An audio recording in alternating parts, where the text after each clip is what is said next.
Hello, everyone. Welcome back to another episode of Shouting into the Void. This will hopefully be the second of the double bill that we're doing this weekend, as long as everything's gone to plan. Will it be the last episode of the weekend? Who knows? Will it be the last episode we ever do? Would it be a perfect time to end? It's a series finale, you know. That's if we true, were yeah. to just stop, you know. We've had a good run. We have had a good run, and that run has taken us all the way from Series 1 of Doctor Who in 2005 all the way to the end of Series 5 of Doctor Who in 2010. It is 2010, isn't it? Yeah. So that's 5 years of Doctor Who we've watched. Heck. Roughly 5.5 seasons. Well, maybe 6 seasons worth, I guess, if you include the Christmas specials. Which is madness. Yesterday / last video, we spoke about the Pandorica Opens, the first part of the Series 5 finale, and now we're at the resolution of that. The Big Bang. Amy's dead-ish, Rory's alone, the Doctor's trapped in the Pandorica, and River is being blown up. Tag yourself. Yeah. I'm alone. I'm blowing up. That's why I said last episode. Yeah, basically. And they just have to get out of it. I guess it's set in 1996, I think it is, this episode. Not 2010, 96, I think Amy says, when she's sort of checking little Amy out. Yeah. So this was the year we were born, it's set, which is also gross. And then I think the wedding day is the 2010 day. Yeah. Present day. So yes, I think it's kind of hard to explain how this goes without sort of getting into how we feel about it, just because I think it's a complicated episode. I think that a bootstrap paradox happens. There you go. Yes. So overall, what did you think of this as an episode and this as a resolution and a series finale? All three. I loved it. Mm-hmm. I will say, this is one of my favorite episodes we've watched. Mm-hmm. I was surprised at just how much I enjoyed it. Actually, to me, this is Doctor Who. It has a very sci-fi time travel-y element to it. It has great character stuff. It's emotional. It's funny. It's clever. And I think it does tie up, the big points of this season, being the Pandorica element of it and the cracks in time nicely, and setting up like some lingering threads about the silence still being out there and stuff like that. And yeah, I had a hard time kind of picking faults with it, really. I kind of had to nitpick again. But yeah, this is kind of everything I love about Doctor Who. It has, my favorite quote from the show in it. And yeah, just some really cool, fun moments. The 55 minutes flew by for me. And yeah, I very, very much loved it. Fair enough. I did enjoy it as well. I don't think I enjoyed it as much as yourself. I think I still prefer part one. Shocking. For me. Yeah. But this one's only slightly less for me because of sort of an issue that we'll come on to. But I do have a number of positives, more so than negatives. Luckily, I only have 3, and one of the negatives is very much a nitpick. It's ridiculous. 2 of mine are very nitpicky again. I mean, even the second one is arguably a little bit nitpicky. I just felt a bit gross about it, but we'll come on to that. I really enjoyed it. I think it was very good. It's very time travel, very sci-fi. It's very much more of almost like a personal story rather than a big like explodey one. It's not it's not a big there's a big alien threat, we need to solve it. It's very much like a look into the characters and sort of their relationships and their dynamics, because the only real villain in this is the one Dalek that shows up 3 times, and other than that, there's not really a villain. It's literally just dealing with what happened at the end of last episode, which is effectively this whole episode is a resolution, rather than just the start being the resolution, then the next being the continuation, which is interesting in itself. Yes, we normally have 3 positives and 3 negatives for each episode. We try and stick to them as much as we can. I went first last time, so you can go first this time. What is your first positive? The Doctor's goodbye speech to Amelia. That whole little farewell scene. Who could have guessed? Who could have thought it? Yeah, I mean, I love that speech. I think Matt Smith's fantastic in that. especially considering he didn't have anyone else to act against, as I found out reading the fun facts. He was all alone during that bit. Oh. So there you go. Poor man. It's almost as if you can't have a child on set for too long. How about that? No way. Who'd have thought it? But yeah, I've gone on about the We're All Stories in the End line many times, even very recently on Twitter. And there's a thread going about that where you had a swear to it. And that's my favorite line in Doctor Who. If I were to get Doctor Who tattoo, it'd probably be that. But money and fear. And I just know I probably get bored of it and regret it. So I haven't done it. But yeah, I love that entire sequence. You know, it says so much, I think, about the Doctor and Amy's journey together, about the Doctor's acceptance of his fate, which kind of shows his growth from, you know, the last time he was like regenerating and stuff. So like there's a bit of development with that. And yeah, it kind of reflects on the series thus far. And I think, you know, sets up his return in like 2 scenes time in a really nice way with the whole, you know, something old, new, borrowed blue kind of deal, which I think is really cool. And I was like, oh, that makes a lot of sense when that first aired. And prior to this, I enjoyed Matt Smith right from the 11th hour onwards. And I was like, yeah, you're the Doctor, you're great. That scene in this episode, this whole scene, I was like, you're my favorite Doctor. So I think that's why it is especially dear to my heart. So I watched it, I'm like, yeah, this man is the Doctor. He is my favorite. And coming from David Tennant, who I absolutely adored and was my favorite at the time, I was like, nah, no one's going to top that for me. So I think it's even more impressive that Matt came along and did. And yeah, he's so doctory in that scene. And I think that is what the Doctor stands for. You know, he is the hero who will do that. And, you know, kind of seemingly pocketing himself away for a bit. Even if it's a momentary sacrifice, and he certainly hopes that is the case, as it does turn out to be, he's still doing it to guarantee that, you know, his best friend can get her family back. Just a tiny little thing like that. Like you were saying, it's a very personal story, really, at the end of it, which I really enjoy because we've had all the big epic finales quite a lot. And so with the whole like fairy tale nature of this era, I think it makes sense to kind of go back to, you know, it is kind of a fairy tale. They kind of start off with that at the start of the series, with Amelia Pond being a name from a fairy tale, and the end of the series on a quite a hopeful note compared to some other bleak ends of series and cliffhangers setting up Christmas specials and stuff. So that's kind of leading into it as well. But I think this is the real combination of, you know, where the Doctor and Amy's journey was headed going into this season, and I think it's a really emotional, wonderful scene. I think that's fair. I think it's fairly hard to argue against it. It's not one of But my I will. But I think, yeah, I hated it. It's terrible. Sure, I will. No, I do get it. It is very good. Yeah, just the whole sort of sequence. Although it always pains me, it's like, oh, I'll skip the rest of the flashback. Like, oh, for God's sake, man, could you not? Could just, you do so many flashbacks. Just do a little bit more. It's fine. But, yes, know, let's go back like 38 years of Doctor Who. Bring Eccleston back for a little go. Can't believe they didn't bring Hartnell back from the dead. Lazy bastards. Right? God, they've done it now. They finally did it with Capaldi, but not this one. God. Yeah, they hadn't had the idea yet. But yeah, I mean, I can't argue with it. It is a very good scene, and there's a reason why the line from it sort of is what is a big favourite for a lot of people. I'll skip to my sort of third positive because it ties into yours a little bit. But the whole end sequence from when the Doctor like returns, the reveal. It makes me laugh when Amy sees some braces and she's like, "Oh, I knew a man that wore braces." I'm like, "Oh, for God's sake, really? Just have someone with hair more than braces." But fine. But that whole sequence is great. It's when Rory also realizes the situation. It shows. I have an issue with it, but it shows, the relationship with Amy and Rory at their wedding towards the end, after they've sort of had the dancing and the Doctor main return. It shows how sort of committed they are to each other. And then it also leads into the whole, we're going off on more adventures, and it's a very upbeat ending and very sort of, yeah, let's go type of thing. Whereas obviously last week was very much, oh crap, everything's dead, everything's done.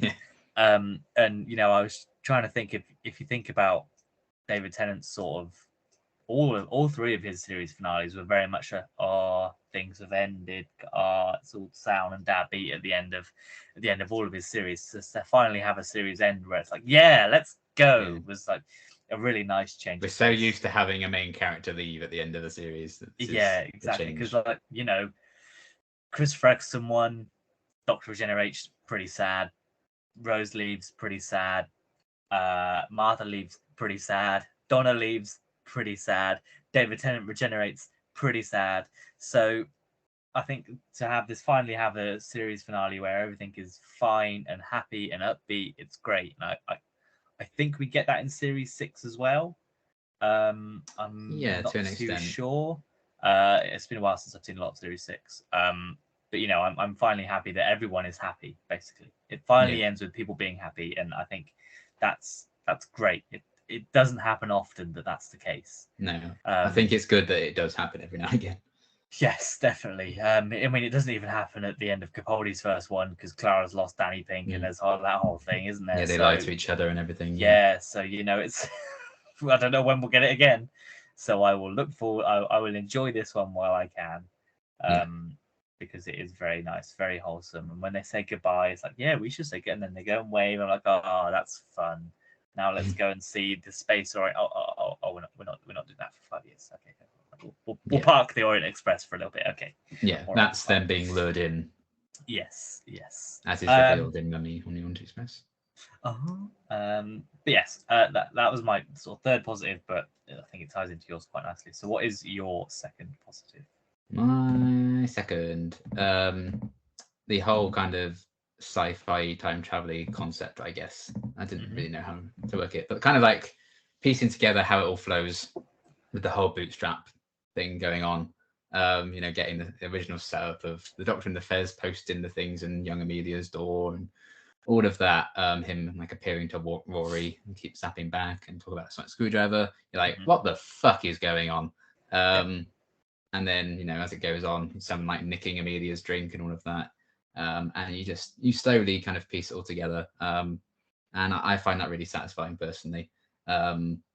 So I very much enjoyed how it really leans into like a time travel-y, messing with time aspect to kind of solve this whole situation in a bootstrap kind of way.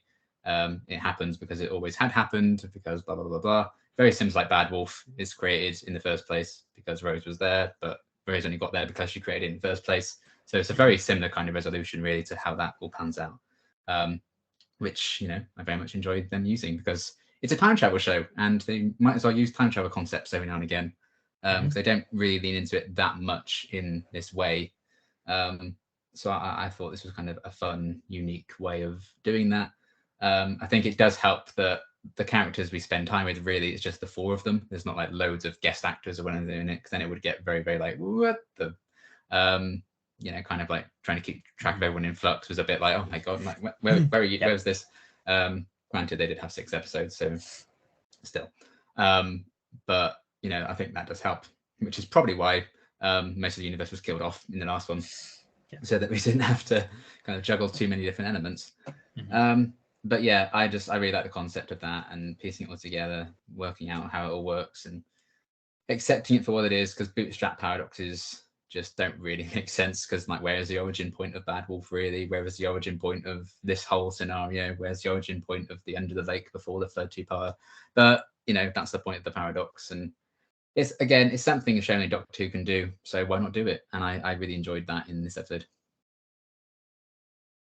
I'll save my thoughts for later on. I thought you might. To be fair, I like it. I like the sci-fi time travel. Yeah. You don't have to lie. Again, we'll come on to it, but I do like it. The hate train, everyone. I needed that origin point. But at the same time, I do like how he's going back and how he lures Amelia to. So you have that same problem with the Bad Wolf thing then? I mean, I probably did, or I do at some point. You just didn't mention it. Interesting. Yeah, maybe. I can't remember that far back. Wonder what the difference was there. 2 years ago. Terribleness. Probably the showrunner, wasn't it? Yeah, imagine. But yeah, I just needed. I think the little origin point for me was all that needed there. But everything else, I'm fine with. You know, Amy being in the. I liked Amy being in the box and how and how she gets there, and how the sonic screwdriver sort of goes backwards and forwards. I enjoyed that bit. It's just the origin point that I need. That's the one bit I don't like. Amazing! Look at that. God's sake. I mean, again, it's a nitpicky thing, but we talk about it later. We'll come on in, yeah. But yeah, fair enough. Speaking of sort of more resolutions, my sort of first positive, but my second one is how the whole Big Bang thing, how the actual death of the universe is resolved. I really like. I think it's a bit of a sci-fi. Oh, it's all stored in the box. You know, it's a bit of a like a MacGuffin type thing. Yeah. But it makes sense. You know, that's what the box does. It restores things. They establish that. They establish it can do that. Yeah, and it takes out of the equation in future completely. Like the Pandorica's just gone. So yeah, exactly. And I like the sort of the links to it being, you know, like you can clone a human from a cell type thing. I like how that sort of works. It all makes sense in a sci-fi way. I think as cringy as the doctor sent a message. What is it? And you know, I think that's like the only thing I would change. But when the music kicks in and he's like fine, you know, I think I really like that. It's really, you know, for an episode that's fairly light on action, I think that's one of the highlights for me. Just because it all makes sense. I like the Pandorica as a concept. I like the design of it. And you know, considering it was designed for the Doctor and he uses it to save the universe, despite it being designed for him to stop him destroying it, I think is also the Alliance technically saved the universe because they made the thing. Yes, they did. Exactly. They did what they wanted to do in theory, but they not succeeded the way they and failed at exactly the same time, which is very impressive. Yes, and I do like that. I think that's a great way to sort of end the series, and he does it, you know, as with the Doctor does often, you know, doesn't think he's going to come out of it. He's thinking, I'm probably going to die here, but you know, the universe deserves to live. You know, why should I, you know, try and survive or find another way to try and survive when I can just do this as simply as possible? And yeah, I think it's very well done, and I do really like it. Especially considering that's the resolution of this episode is basically the resolution of the first episode as well. You know, so it's the whole story rather than just sort of the cliffhanger, which is nice. I like it. So that's why it's sort of my main positive, really. Yeah. So what is your third and final main positive? And final main positive is my main man, my best man, not Matt Smith, but Rory. Same. What a man! What a man! Yeah. And he stays behind, like, what a man! I know. And then when he shows up, would die for this plastic man. I just love the thought that Arthur Darvill and Karen Gillan must have spent hours just making out in the background in every single take of that scene when they reunite. Damn, what a day for you two. So yeah, I mean, I love Rory anyway. We've talked about this. We love Rory. But this is him having his Age of Steel character growth moment, I think, fully deciding to stay for 2,000 years to guard the Pandorica. I love the exchange. The Doctor's like, why do you have to be so human? And he's like, because right now I'm not. Like, yes, King. You dropped this, King. As I give him his Centurion helmet. You dropped this, King. I love that commitment. And yeah, just the strength that you would have to do that. Opens a lot of windows for Big Finish. I bet they loved when they saw that. I think because they have done it. Already done it. There have been about 2 million Last Centurion box sets. And we just get like the briefest of teasers of the timeline when Amy's like looking back, and I love her reaction to realizing what he's done as well. We already knew that at this point, certainly, Amy did not deserve Rory, and at this point still doesn't. But I love that he was proving himself, and like, you are the best man, the best boy. And yeah, he's just fantastic in this one. He gets some really great lines, I think. I love him kind of standing up to the Doctor, and the Doctor's kind of tricking him into making sure that he is Rory now, and he's not going to turn again or anything. All of that, and the explanation of because Amy's, you know, not an ordinary girl. So when the Alliance kind of took her memories, it also kind of gave him his heart and stuff, which I'd forgotten that they really explained that. So I just thought, like, if I have a real person, it's going to do something, but they kind of gave more reason to it, which I quite liked. So I liked all of that, and how I kind of bounced off all the different cast members. Arthur Darvill's fantastic. And he was very funny at Comic-Con I went to a couple of weeks ago. So I listened to his panel, and he was very, very funny and very insightful. So yeah, I love Rory, and I can't wait to see him, full-time companion in Series 6 in the first half of 7. Yeah, he earns his stripes, and he's fantastic in this one. I definitely think he's like the standout character for me here. Yeah, especially because we've not seen him for so long. For 2 episodes really. I think he's great.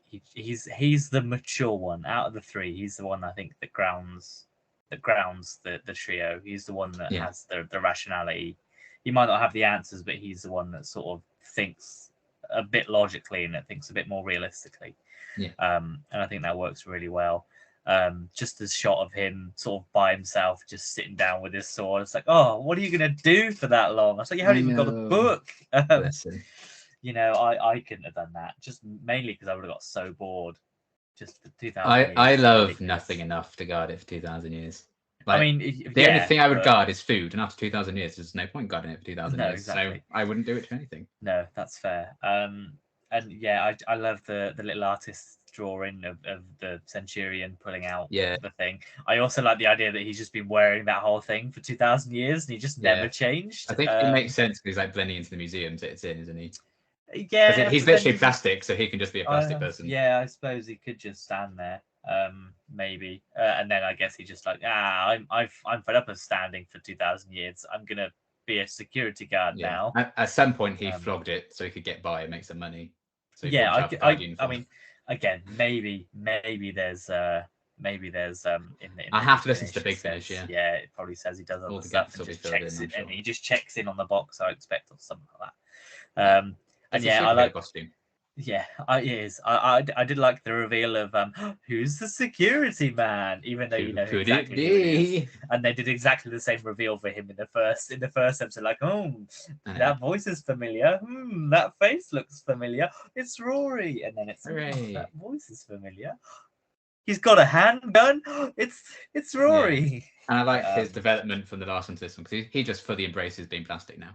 Like when he can hear He can hear River better. Like, trust the plastic. I like that. Yeah. And I mean, it's a shame he's not plastic anymore. But I guess they just needed to. Well, I think you could do so much with like having an Auton companion. Could you imagine like the different adventures and stuff he could have? Yeah, that's true. But I mean, he's back human at the end. And I'll come on to some of the issues. And they almost put him back to start of the series, Rory, where he's very like weak-willed and he's very sort of gives in, but then as soon as he remembers, it's like all his character development comes back, and I'm like, good, thank God that they did that, because I could not have stood with weak-willed Rory for the next that's a tongue twister. Weak-willed Rory. I always mix up my R's and W's. Weak-willed Rory. That's a tongue twister. Yeah. Oh God. But yeah, I'm Jonathan Wass and weak-willed Rory. Weak-willed Rory Williams.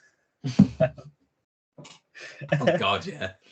But there's 2 R's in Rory. It's just wow, what a mess. But yeah. Either way, he's great. I'm glad he stuck around. I'm glad he didn't die in the end. He does great. He does great, and I love him. You did good, Rory. You did great, sweetie. So I guess that was both our final positives. So what other additional ones have you got? If any? I've got the hopeful ending, which I already talked about. I love the something old, something new, something borrowed, something blue for the titles. I think that's so clever. When it happened, I was like, it makes so much sense, and especially in regards to the Doctor's speech about it just beforehand, you're like, yes, that makes a lot of sense. Obviously, Doctor Who doesn't really do weddings that often, so it's not like they could have made that joke that often before anyway. But I'm like, how have they not done this before? But it's so they didn't cool. do weddings often, then they do it twice within the space of a series. Yeah. Wow. Once you have the idea in his head, he's like, yes, we need weddings. And then they do it again. Then they do it again with Capaldi and River, or she's already married at that point, isn't she? Yeah, it's the end of season 6 when they get married, isn't it? Yeah. So yeah, I really enjoyed that whole thing, and I just love the dynamic of the core 4 in this one, the Doctor, Amy, Rory, and River. I love the 4 of them together. I wasn't as big on it, I think, when it first aired, like that dynamic, because again, I mentioned before, I'm not huge on Doctor romances with anyone. So I wasn't big on the Doctor and River as it kind of played out, and this was like really hammering home, like, okay, something's definitely happening there with those two. Yeah, towards the end. But I've softened on it a lot more now. I'm still not like not my favorite in the world, but I don't mean like any Doctor romantic pairing really. Sorry. How dare you? The Phasmin shippers are going to come for you. To be fair, like if anything is going to have my heart, it'll be Phasmin. It depends what they do in the centenary. But yeah, I very much enjoyed them. I love them all as individuals. I really liked River in this episode as well, actually. I think she'd be an additional positive because I think she was a lot of fun in this one. And again, kind of used sparingly because it took like half the episode for her to show up, and it took 10 minutes for the Doctor to show up. So I like how spaced out all those introductions were. And yeah, just the four of them working together was great. You know, destroying the Fez, River staying behind to kill the Dalek, River telling Amy like, "Oh, the Doctor needs to talk to you, and he'll never know me now." Boo-hoo, all of that. And I'm glad it worked so well, given that where revelations go with them. I'm just like, oh, a nice family day out when I rewatched Revelations. Good. There you go. So yeah, I very much enjoyed her, and like the tease that you're going to find out who I am soon, and it's true, we do in 8 episodes. So yeah, I really enjoyed that dynamic, and I guess it was a decent enough success that they were justified in leaning into it so heavily in the next series. So yeah, yes, good stuff with those four as well. Yeah, River is one of my positives as well. I think I wrote down when it's when with the lone Dalek scene where she makes the Dalek plead for its life. I'm like, oh, very few people can do that. I know it's pretty weak, but still, to have a Dalek say that anyway is pretty badass. And then at the same time, the stone Dalek itself, I really like that design of it. I love the effect of it. Yeah, it's kind of stone, but it's kind of not. I just really appreciate it. I think I know a lot of people have trouble with the colors as well, so I think it makes that particular design a lot more bearable for people. Yes. If they had to see it again, I imagine they appreciated it just being all grey. Yeah, definitely. And it looks great. I appreciate this. River's gonna kill it stone dead. Yeah, maybe an unintentional pun. I don't know if it was intentional or not, but and character options saw that went, ooh, yes, we already have that model. We can just paint it grey, and they did. Hey, and I bought it. Chip off a little bit of the sucker, and you're there. You're done. Yeah, but yeah, I think a lot of positives this week. But unfortunately, we do need to speak about some of the negatives. We do. Again, I think most of ours will be a bit nitpicky as always, but the first one is my only real issue. Yeah, go on, Ed. Your first one, hit us with it. Amy still flirting with the Doctor at her wedding. That is one of mine. Fucking stand it. Like, why are we going backwards here? She does it twice as well, and that's the worst thing. She does it twice. She's like, "It's my wedding." I'm like, "Yes, it's your wedding, bitch." Drives me mad. I don't know why they reverted to her momentarily, especially because it's completely dropped after this. From here on out, it's completely changed. I'm guessing because of the response to it. I would assume. Like, okay, let's back away from that. Well, it's especially because it's so weird. It's like, first of all, it's at their wedding. Yeah. With their family everywhere there, that she first of all flirts with him. It's like, that's a bit dodge. But then they have the whole thing of them like slow dancing and being like, oh, that's it. And then she goes and does it again. I'm like, I'm sorry. Yeah, it just feels like a really bad attempt at making a joke for some reason. Like, it just doesn't work. And like, especially because they'd already dialed back on that after Amy's choice, really. Yeah. We kind of seen her make the choice. So for them to do it again twice, it's just so weird and out of place, and kind of regresses her character a bit. And I'm glad if they fully drop it. I know they still tease it in the next two-part, and she's like pregnant, and it's like, oh, your stupid face fell out of the sky, even though she's still talking about Roy. Yeah, it's just to play into Roy's insecurity, I guess. But there's no point to it. It doesn't aid Amy's character at all. Like, it just takes away from it and her development. So thank God they drop it going forward. But it's just a very weird point for it to happen at any point after Amy's choice, but particularly on her fucking wedding day. It does not reflect very well on her, and I think it was a very weird and poor character choice. Yeah, that's fair. That's my second negative. It's sort of more of a nitpick for me because it's like, there are 2 lines in there, so I can kind of overlook it. Yeah. With the whole emotion of bringing him back and all that kind of fine, sure. But I mean, the one positive of that is that at least she's not forcing herself on him this time. Yes. At least it's kind of, Yeah. some growth down. the bare minimum. Yes. But still, you know, we speak about how much Rory sort of shows his character and why he's too good for her, and it's like, this is why you're too good for her.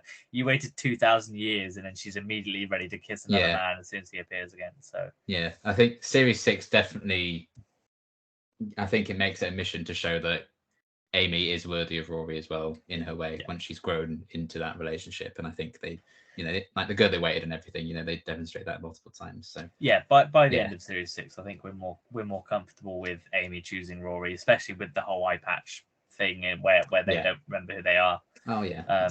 You know, they do all that in the finale, so there's something there about how they show their growth at least. But yeah, took their sweet ass time with it, but they got to the end. Yes, unnecessary in this one.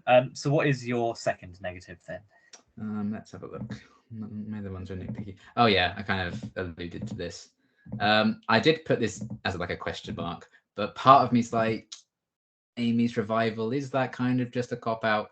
Like, did you really need to happen when she just immediately like? I like how it's done, and I get it, and I think it's a nitpick more than a real complaint, because it allows for that big character moment with Rory deciding to wait for 2,000 years, and that's huge for him. And I'm glad that that's there. And if it needs to happen to make that a thing for Rory, fine. And so it's more like nitpicky. And again, I like it, but I'm also like, yeah, maybe because I liked how they resolved everything else so much, this just felt a bit. Because you could take Amy out of it in theory and just have Rory, base it around Rory, but then that doesn't have the whole link to the whole series, does it? You know.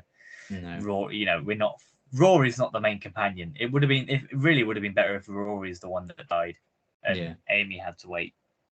But because it's, you know, the whole Rory arc needed to be done for this, and I guess Amy's the main companion, so she couldn't die and not be in the rest of the episode. It's shocking to kill her like that, but then it's just like, and she's back, I guess. Yeah, that's very much the whole from Flux. Get out of the way of it, you know. But I get what you mean. Again, like, I'm fine with it. Like, it's okay. I can deal with it. But I think it just, in terms of like things that needed resolving in this episode, I think that does stand out as maybe not as impressive, I guess. Yeah, that's fair. I understand that one, and I think it does make sense to me. I do agree with you. It's not one of my negatives, but I do agree with you. So my sort of first main negative, and we sort of discussed it already, is just I think there just needs to be that origin point for me onto how the Doctor actually gets out of it. Yeah, you just don't like bootstrap paradoxes, really. Yeah. Oh, I mean, basically, yeah. The only time I like the bootstrap paradox is when Peter Capaldi talks about the bootstrap paradox. And I think can't wait to get to that two-parter. I know. Maybe if you have that scene, like if you have that explanation in this one, it might be a little bit better. But I think it's because there's like no explanation whatsoever as to how he got out. They don't even mention like it's a bootstrap paradox. You know, there's not even a question of Rory going, wait a minute, how did you even get out in the first place? And then the Doctor being like, oh, it's just you know, I think I might have simmered on it a little bit more if there was the little bit. If they'd recognised what it was rather than just doing. Which I think they do that in Parting of Ways. I think they do sort of say that I create myself kind of thing. Yeah. Which, you know, that, you know, it doesn't make the paradox any better, but it at least explains the situation with it. Whereas this one, they kind of just avoid it. And then especially when they go to such pains to show how where the drink went and where the sticky went and how they got there, you know, it shows everything else except for that one thing. Yeah. And again, it's only like a small thing because, you know, it's a sci-fi show. You can allow for things like this. They do set it up kind of in the previous episode by saying, oh, you know, miracles just happen, you know, kind of thing. Everything can happen in the universe. So, you know, they kind of have an out, but I think just one little bit of recognition might have, you know, subdued my hang on a minute a bit more. But yes, we've talked about that, but that's my main sort of negative, unfortunately. So what is your final negative? Yeah, again, very nitpicky. There's some really bad ADR in this one. The main one was Amy's aunt talking to the psychiatrist person at the start, talk about Richard Dawkins, like, you are not saying those words, and they really focus on. Is it a psychiatrist? Isn't it? Isn't that the other aunt? Is it another aunt? I thought isn't there two aunts? There's two aunts, isn't there? No, it's just one, Aunt Sharon. Aren't they lesbians? No, I don't think so. Are they not? Are you sure? Because don't they take her outside at night? Yeah, because when they're talking, the woman's like, "Oh, there's plenty of cases of this amongst many children." Oh, I just assumed they were married. He's one of the psychiatrists that I assume maybe would have bitten eventually. Well, you have to knock another point off then. Offer Right, hates the gays. Desperately seeking for it. Yeah. Well, yeah, but I'm gonna have to rewatch that opening now and see how it goes. well, you know what? I ship it. Don't get me wrong. No, yeah, I've might always happen thought they were in the target novelization. I mean, yeah, maybe she's probably. both. That's how I look it to be. But yeah, yeah. Maybe she is, and also a psychiatrist or something. Yeah. But yeah, there's that. I'm just like, oh, you're not saying his words. And there is a moment, I can't remember exactly where it was, but I did remember one with River, where I think you can see like her reflection, and she's speaking, but she's like, you can hear her talk. I'm like, oh, come on. Again, very nitpicky. I needed a third negative, so there it is. When River uses Vortex Manipulator, and there's a split second where Matt Smith is clearly just a still image until it cuts back to him. I was like, oh, hang on a minute, that was too long. You lingered on there. Yeah. But that's fair. My third negative, and this is really silly. I think this is when we went to Space Florida is so lazy. It's so lazy. Space Florida. Okay, interesting.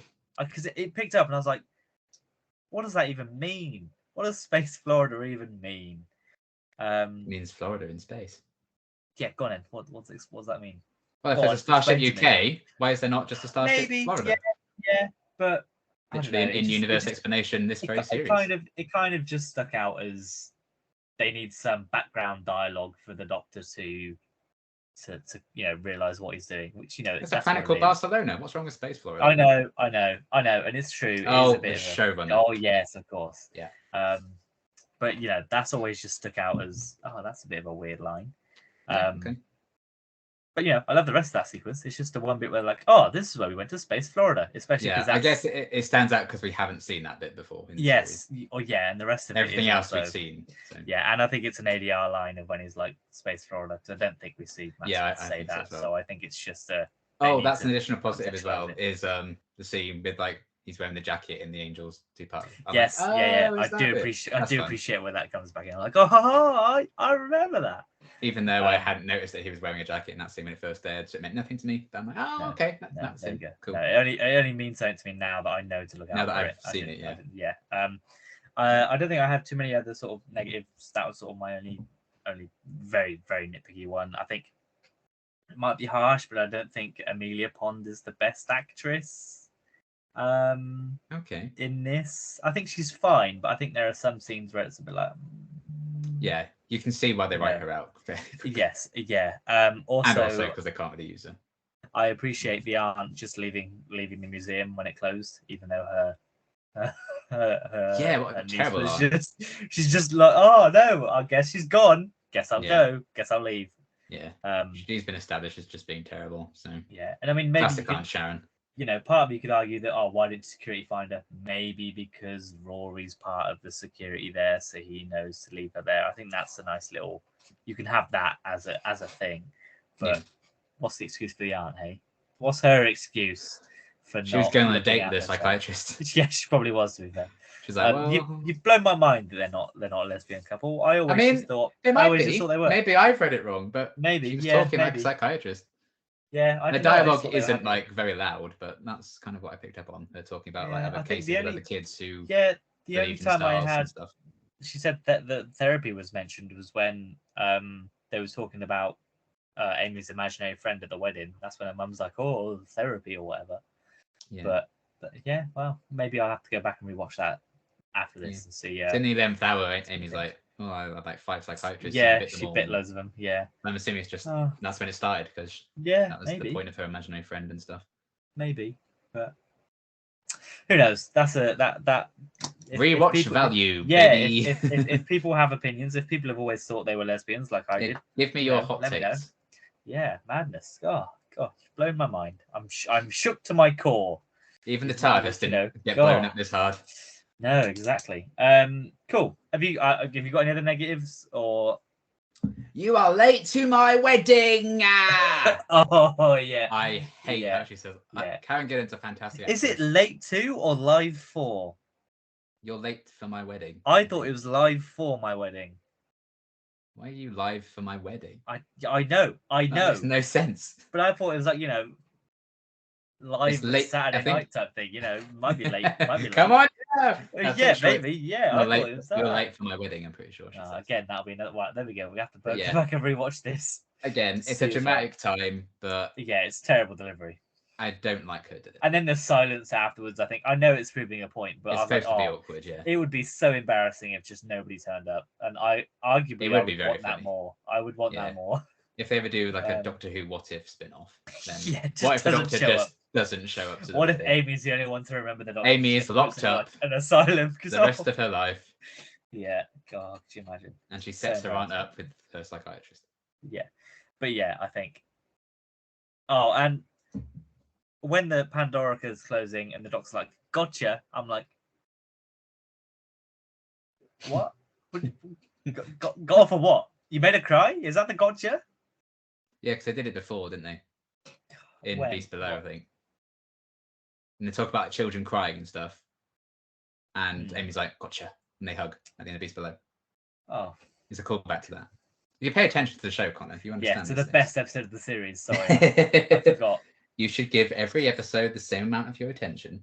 I gave it the attention, and just after I forgot it. And it betrayed my attention. Yeah, of all the things to call back to, I wouldn't have said that would be the ones to call back to. But I will, if it is a callback to that, I'll take your word for it, and I fine. It makes sense now. But it's always, for me, especially if I'm watching these episodes like by themselves, not having I do not get it as a reference. And it just feels like either he's got a plan that he knows he's going to come back, or gotcha, I made you cry. See you later, and then he just flies off. Yeah, both are valid interpretations. I mean, yeah, both are true. So anyway, fun facts. What ones have you got for us this week? I do have some fun facts. Let's scroll up this. 1 week you'll have none. 1 week, yeah, I imagine so. I mean, I have like 2 at most if we do like Jodie episodes as they are. So when we do the Paul McGann Dr. Minnesota, I can't imagine there'll be many fun facts for that one. Yeah, maybe. I mean, there might be, but here are all the big Finnish companions. Yeah, that's true. And I just explain all their history in great detail to fill the time. The whole video is 10 hours of just Bernice Summerfield, Chapter 1. Here's all their spin-offs. No, please. No. Okay. Anyway, fun facts for The Big Bang. The broadcast and in-narrative dates of this episode were the same, the 26th of June 2010. So that's the wedding bit, and obviously when this episode aired. This is one of 4 times this happens in the revived series. The others include The End of Time on the 25th of December 2009, The Impossible Astronaut on 22nd of April 2011, and Resolution on the 1st of January 2019. The reintroduction of young Amelia is the same as in the 11th hour, up until Amelia checks the window and doesn't see the crashed TARDIS there. This is the first new series finale to not feature David Tennant nor the departure of a main character. Okay, other than David Tennant, yeah, I guess. You're not wrong. I guess. That's just so they can get series 1 in there. But even so, I guess Captain Jack departs in the series 1 finale. So. But he wasn't a main character. But also, yeah, true. David Tennant is not in this one, so they're not wrong. No, he is in the hearts of the people who stopped watching because the Doctor wasn't attractive anymore. Yeah, that's true. Yeah, that discourse on Twitter today as well. And now that he's in House of Dragons, everyone's like, he's not an attractive man. I'm like, you fools. It's just Twitter learns to hate everything in time. So there we go. Definitely. I mean, everyone's gonna hate on David Tennant's look when those episodes are. It's going to be annoying. We're getting on Twitter. We're getting very close to Game of Thrones Series 8 being declared very, very good and underrated by the bulk of people that said it was bad. Which we've always said. I mean, we've always said it's good, but it's gonna sooner or later Twitter's gonna turn around and say the same thing. Yeah, and say that they always thought that, even though we have video evidence that we've always said that. So it's fine. Fools. Fool, idiots. Everyone's an idiot except me. All my opinions are correct. That's why we're doing this, and we've agreed on absolutely everything. Yep. Toby Haynes, the director, used a lot of playback in this episode, which is when they play the soundtrack live on set as they're filming, particularly during young Amy's solo scenes in the museum to kind of get the timing and everything right for, I guess, poor old Caitlin Blackwood, the child. A child. Amy laughing at the Doctor's dancing was Karen Gillan's natural reaction to seeing the routine that Matt Smith had come up with.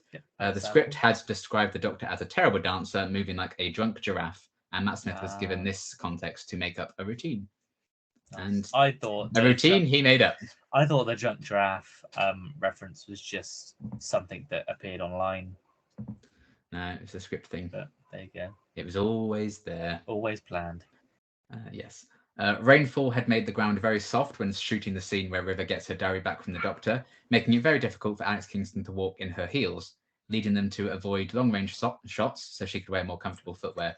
She can be seen slightly sinking down into the earth once stepping in front of Matt Smith. And because I always look up the fun facts before I watch the episode, I noticed, and it's absolutely hilarious.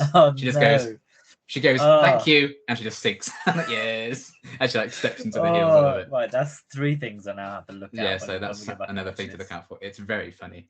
Wow. The closing credits play over a textless opening title sequence rather than the usual closing credits one, which I guess because the TARDIS just ends in the vortex, I guess they had to just keep it. Otherwise, they had to make the vortex orange for the end credits. Due to Caitlin Blackwood, young Amelia's limited availability, she wasn't present for the scene where the Doctor gives his final speech to the young Amelia. Matt Smith filmed his dialogue on the bedroom set, with the corner of the room being recreated with Blackwood there as pickup shots. She actually ended up falling asleep during shooting of those scenes. I mean, I would too. If you're told to be falling asleep and no one's actually there, you might as well just fall asleep. Yeah, that's proper, real method acting, that one. That is arguably the best performance in the episode because she literally is asleep. Literally, yeah. I take back what I said. She's the best actor in the episode. Yes, Queen, give us nothing. Stephen Moffat named this as one of his personal favorite episodes he wrote, angering millions, I'm sure. Yeah. The opening sequence was filmed from young Amelia's height, inspired by Steven Spielberg films when people would look at things in awe. So, sure. Originally, there was a scene after the Core 4 reunited in the museum where Amy had a breakdown and Roy reassured her everything was all right. This was cut due to pacing issues, and this pleased Arthur Darvill immensely as he was very unhappy with his performance in that scene. Instead, they have, well, shut up then! And then shut up then. And I'm like, oh, that's a bit harsh, but all right. Well, she's emotional. Aren't we all? Yeah, always. Moffat took inspiration from the book The Making of Doctor Who by Terence Dicks and Malcolm Hulke to explore the idea of the Doctor going back along his own timeline at the end, just before he's absorbed by the crack. To get that last kind of reference in while we still can. The stunt performer playing the Doctor fell down the stairs 3 times to get every single angle that director Toby Haynes wanted, though they ended up mostly using shots from the first take. Oh, poor guy. I did see that. I wonder how they filmed that. Did somebody actually just have to fall down the stairs? He yeeted himself down the stairs 3 times. God, I wonder how much compensation he was due for that. I wonder how much his insurance was in case he got concussion or something. Seriously hurt, yeah. God, we'll never know. Amelia overhears her aunt saying she doesn't trust Richard Dawkins. Dawkins was married to Lara Ward, Tom Baker's ex-wife, who portrayed the second Romana in the classic series. It's all connected. It all makes sense now. Yes. This is another thing that I did notice, and this is another thing for you to go back and see as well, because I did these fun facts first. Karen Gillan accidentally turned on a sonic screwdriver prop during Amy's farewell scene with the Doctor at the Pandorica. This can be seen in the final edit of the episode. The prop obviously doesn't make a noise in real life, so it didn't disrupt any of that kind of thing. And they didn't see until it was too late. And it's too late. I mean, it is all. Is that why they make it? Is that why they make it look super green in that scene? Because it always looks like it's so. Maybe green, yeah, they might have added a green filter or something. Matt Smith always looks so sickly and waxy in that, and it almost. They had been half exterminated, I suppose. I know, but I always look at it and think, he looks very CGI. Even though I know that's a real person, he looks like he could be a very good CGI model. Don't join the Twitter hate train. How could you do this? He doesn't look like a real person. This is the first time a season finale doesn't feature a change of cast since season 25 of the classic series, which is the penultimate season of the classic series run. Moffat had come up with the idea for the Doctor to wear a fez in the episode for some comic relief. The production staff were concerned upon seeing Smith's affection for the prop that it would become a permanent feature of his costume. Moffat had already written the scene in which River shoots the fez and destroys it with this in mind. I love that he just knew Matt Smith was going to want to keep this fez, so he killed it. And then the saddest death keeps in the series. Bringing it back. Got to keep bringing it back. I think it was popular. They sold more fezzes. He definitely has it in Day of the Doctor. I think that might be the only other reference. Yeah, that's what I was thinking. And then Jodie gets one in Kablam because she ordered it, and then it came a bit late. Yeah, nice. You'd have to see. Yes. Toby Haynes didn't want the TARDIS to just reappear at the wedding and wanted to build up to the reveal, so he added the shots of the glasses tinkling and the chandelier shaking. And then finally, during the scene where the Doctor is freed from the Pandorica by Rory, a Dalek was supposed to be seen moving in the background, operated by Toby Haynes himself. However, this was removed from the final cut of the episode. That makes sense. That would have been. He cut himself from the episode. That is a bold move. I wouldn't do it. No. I would sacrifice a plot-heavy scene to include myself in an episode. Just for myself. That's fair. Oh, lovely. Excellent fun facts, as always. The final fun facts of Series 5, folks. Yes. And another final thing, we will have our final ratings of Series 5. Out of 10, what are you giving The Big Bang? 10 for me. Oh, really? Interesting. I genuinely surprised myself. I was like, this is what Doctor Who is to me. Yeah. Should it be a 9.5? Probably, but I'm having a good day, so I give it. Fair enough. Mine's an 8.5, which is only a 0.5 less than last week, and I think again mainly because of the bootstrap hole thing. But at the same time, it's not like this isn't a massive drop off from like, oh my god, that's great. To oh god, that was a horrible resolution. Both of these. This is still probably one of the best series finales we've had. Although I'm always a sucker for series finales, I think all of them are great just because they're always so great and unique in their own way. They always feel like they're the big grand like events that I always really enjoy them. You love the Battle of Ranskoath Kolos, don't you? Yes, of course. I did rewatch that recently, to be fair, and it was fine. Yeah, I don't think it's going to be as bad as I remember once we reread it. No. I mean, like, it wasn't too bad. And some people might argue Resolution is the series finale because it was all in the same block and everything. Which then would be a very good ending. Because it wraps up stuff with Ryan and his dad. So it kind of thematically could be an ending to the series. But maybe. It doesn't matter. We'll get there when we get there. Yes, soon, I'm sure. So that's it for Series 5. That is the last episode of Series 5, all done and dusted. How have we done Series 5 already? Oh, I know. We will have a Series 5 review coming out at some point, just to sort of go over our overall thoughts of Matt Smith's debut season. I expect we will get annoyed at Amy's flirting a little bit more in that one. We'll talk about our favourite episodes and our least favourite episode. Maybe looking at you, Beast Below.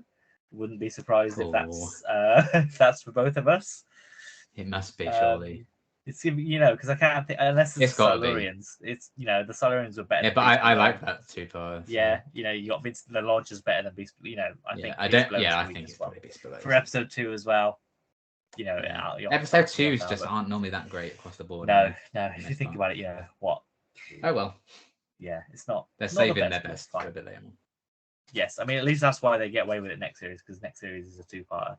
So they know a lot of people will still watch the first few in a run regardless, so they might as well just stick maybe the weaker ones a bit early on. Put the rubbish ones at the start. Yeah. But yeah, so we'll be back with Series 5 review next week, and then after that it is it's a Christmas Carol, isn't it? I think that's the title. Is. It sees Amy and Roy on their honeymoon, interrupted by some space fish, and the Doctor has to go and convince Dumbledore to turn off the space fish. Yes. That's pretty much it. And there's a singing Welsh lady. Yes. What do you? Oh, and young Charles Xavier as well is also in it. What do you remember of A Christmas Carol? I remember loving it. I regard it as my favorite Christmas special. So I am excited, and that wasn't always the case. I hated it when it first aired. I was like, the fish thing is stupid. Why did they do that? But then I rewatched it like the next day, I think, and it's one of those things when you know what to expect. You're like, I think you do appreciate things a bit more. I'm like, this was great. I'm a fucking idiot. And I wish more people on Twitter could just accept that they don't have to be, beholden to their original opinions on things. But that's a rant for another day, and I'm sure I will have it. But I love it. I love the whole story. I love the idea of like doing, A Christmas Carol with Mr. Kazran Sardik, old Michael Gambon. And I'm excited to see if it still holds up because I have enjoyed many a Christmas special. Voyage of the Damned is probably my favorite thus far that we've covered. So I'm excited to see how it holds up. The whole concept of the fish. Did the fish look good? I guess we'll see. That's true. And does the Christmas Carol story kind of work is, kind of going to be the core thing. And how's Catherine Jenkins? I can't remember. I mean, she did acting, I think, before and after this, so it's not like this was a weird casting per se. But yeah, I am very intrigued to get to it, especially because it's bloody boiling at the minute. So maybe it will cool me down or make me feel worse, and then that might affect my rating of it. I guess we'll see. Yep. It makes me as miserable as Scrooge. So yeah, I'm looking forward to it because I do remember really, really loving this special. I think that's fair. I think for me, it's one that I've grown on over the years. I think the older I've gotten, the more I appreciate sort of the personal story to it and the sort of the romance aspect of it. I think it hits a bit more. Because I think it was one where when I was younger again, it was like, oh, there's not that much action in this. It's not. I wouldn't say it's an action-heavy episode. There's a bit with a shark, and that's probably about it. Yeah. So I think young me was like, oh, no action. What is this? Especially considering Russell's Christmas specials were very much, there was action set pieces sprinkled in and about. So to have a more personal sort of story. And I do also like that. Very Christmas Invasion-esque. The companions actually have like a significant role in the Christmas special, which hasn't happened for a while. So yes, that's true. So we'll come on to A Christmas Carol in a couple of weeks' time. Also, as I mentioned in the last video, we're expecting a title for the centenary at some point, maybe a poster. Who knows? It's Dry, of course. Yes. Rumor is it's going to be called Dry, which I think is absolutely hilarious. I think would be funny, but God, I don't know what would have. I don't know I would genuinely love it. I find it so funny. I mean, it's going to be Timefall because that's the other big rumored one, and I'm pretty sure that's what it's going to be. But or who knows? The woman who found the time, I think. Woman who found the time is another one. Yeah, rumored one. So we'll see. I think when this video goes out, we might know at this point. Either way, we'll probably get if the title is revealed, we'll probably hopefully have another video sort of middle of the week, or whenever we get around to recording it, talking about what it could mean. If we get a trailer with it, we might have some thoughts about that. Have the fandom clowned themselves yet again? Like this new companion who's actually not the new companion. Because her new project is actually a documentary for the BBC, not Doctor Who. Amazing. For now, it's because they're not filming Doctor Who till November. They're not filming Doctor Who till November though, so she's got time. So definitely haven't already cast someone. No, probably not. We will find out. But we'll see. All sorts could be coming out over the next few days, so we will try and keep on top of it, depending what comes out. Again, nothing could come out. They could just do nothing. We've got time. All I want is a solid release date. Like that's the only thing I ask for. I don't care about title. I don't care about another trailer. Don't care about poster. I just want a release date. So we've got absolute confirmation of October, but we don't have a specific date yet. Yeah, and even then, a load of news outlets are going, "Oh, we've covered our October stuff in the autumn, and BBC didn't give us anything." So there was a statement today from BBC. Right. They said they have a week of centenary stuff in October, and that includes the Doctor Who special. So it's definitely October. We just don't know exactly when. Amazing. Well, we will keep an eye out. As I said, you'll be here whenever we get around to chatting about it. But yes, until next time, we will see you later. Have a good day. Bye-bye. Bye.